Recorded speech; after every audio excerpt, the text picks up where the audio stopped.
കൊച്ചിയിൽ പ്രധാനമന്ത്രി പങ്കെടുക്കുന്ന വികസന പദ്ധതികളുടെ ഉദ്ഘാടന ചടങ്ങ് വലിയ രാഷ്ട്രീയ വിവാദത്തിലേക്ക് മാറുകയാണ്. എന്താ സംഭവം? ഒന്നും പറയണ്ട, ഭയങ്കര കോമഡിയാ. അതിനെന്താ ചിരിക്കാൻ? എങ്ങനെ ചിരിക്കാതിരിക്കും?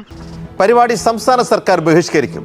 ദേശീയപാത ഉദ്ഘാടനം അടക്കമുള്ള ചടങ്ങിൽ പൊതുമരാമത്ത് മന്ത്രി മുഹമ്മദ് റിയാസിന് ക്ഷണമില്ല. ഹലോ, കല്യാണത്തിന് പോയില്ലേ? വിളിച്ചില്ല, വിളിക്കാതെ ചെന്ന തല്ലെന്നും പറഞ്ഞു. അയ്യോ, ഒരു നിമിഷം. മന്ത്രി മുഹമ്മദ് റിയാസിന്റെ പ്രതികരണം അദ്ദേഹത്തിന്റെ ഓഫീസിൽ നിന്നും അറിയിക്കാറുണ്ട്, കാര്യങ്ങൾ പറയാറുണ്ട്. ഇത്തവണ NH-66 ഉദ്ഘാടന പരിപാടി, പ്രധാനമന്ത്രിയുടെ പരിപാടിയിൽ പൊതുമരാമത്ത് വകുപ്പ് മന്ത്രിയുടെ പേരില്ല.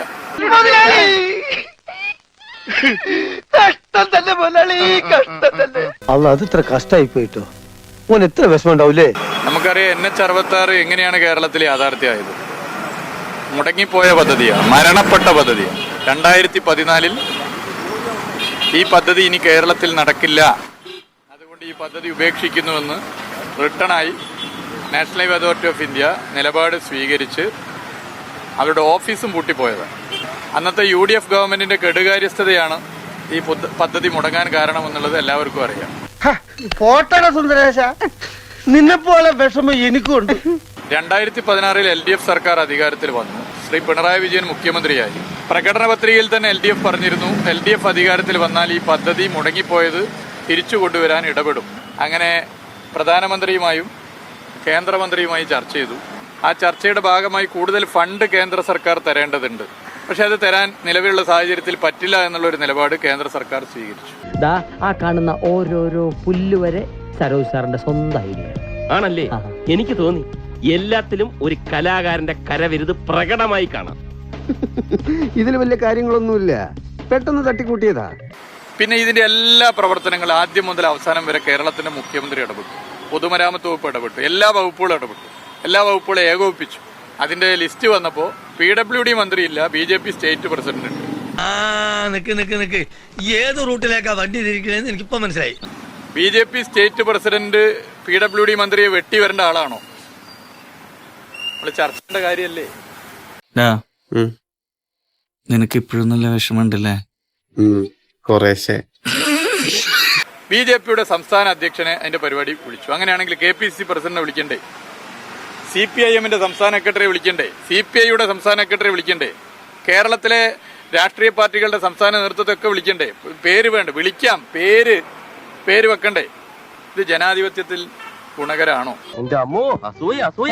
പിന്നെ ഇതുകൊണ്ട് ദേശീയപാത 66 യാഥാർത്ഥ്യമാക്കുന്നതിൽ LDF സർക്കാരിന് റോളില്ല എന്ന് സ്ഥാപിക്കാനാണ് ശ്രമമെങ്കിൽ അത് കേരളത്തിലെ ജനങ്ങൾ വളരെ കൃത്യമായി മനസ്സിലാക്കിയ കാര്യമാണ്.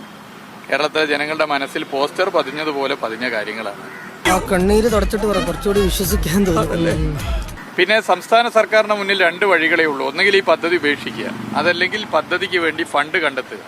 ഇന്ത്യയുടെ ചരിത്രത്തിൽ അതുവരെ ദേശീയപാത വികസനത്തിന് ഒരു സ്റ്റേറ്റ് ഗവൺമെന്റ് പണം മുടക്കിയിട്ടില്ല. പക്ഷേ കേരളം ഇന്ത്യയിൽ ഏറ്റവും ജനസാന്ദ്രത നിറഞ്ഞ സംസ്ഥാനമാണ്. ഗതാഗതക്കുരുക്ക് ഒരു വലിയ പ്രശ്നമാണ്.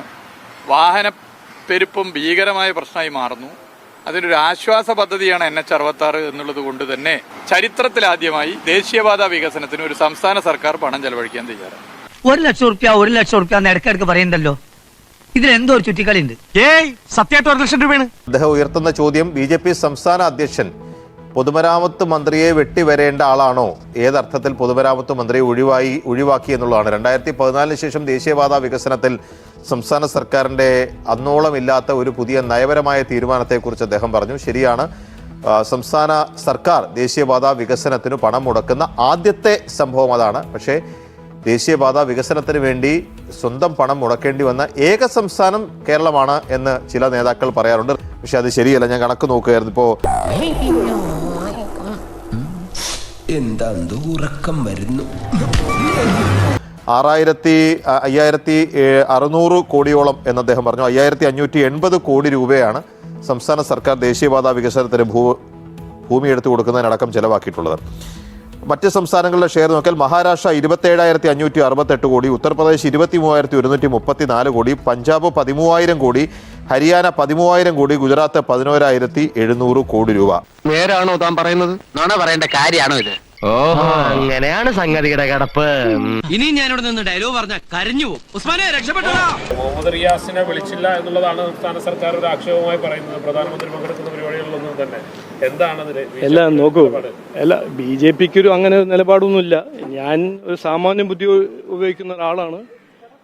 സംസ്ഥാന സർക്കാരിന്റെ ഹെഡ് ഇവിടുത്തെ മുഖ്യമന്ത്രിയാണ്. മുഖ്യമന്ത്രിനെ ഇൻവൈറ്റ് ചെയ്യുന്നു. ഇനിയിപ്പോൾ മുഖ്യമന്ത്രിന്റെ മരുമകനെ ഇൻവൈറ്റ് ചെയ്യണമെന്ന് എവിടെ എഴുതിയിട്ടില്ല. അത് അവർക്കൊരു പ്രശ്നമാണെങ്കിൽ ആയിക്കോട്ടെ. ഗവൺമെന്റ് ഓഫ് ഇന്ത്യ പ്രകാരം ഒരു പ്രോട്ടോകോൾ പ്രകാരം ഹെഡ് ഓഫ് സ്റ്റേറ്റ് മുഖ്യമന്ത്രിനെ വിളിക്കുന്നു. ഗവൺമെന്റ് ഓഫ് ഇന്ത്യ എത്രയോ പ്രോഗ്രാം ഇന്ന് പ്രഖ്യാപിക്കുന്നു, ഇനോഗ്രേറ്റ് ചെയ്യുന്നു. അപ്പോൾ മുഖ്യമന്ത്രിനെ വിളിച്ചു. ഇനിയിപ്പോൾ മുഖ്യമന്ത്രിനൊപ്പം മരുമനും കുടുംബം എല്ലാം വിളിക്കണമെന്ന് എവിടെ എഴുതിക്കുന്നത്? അതാ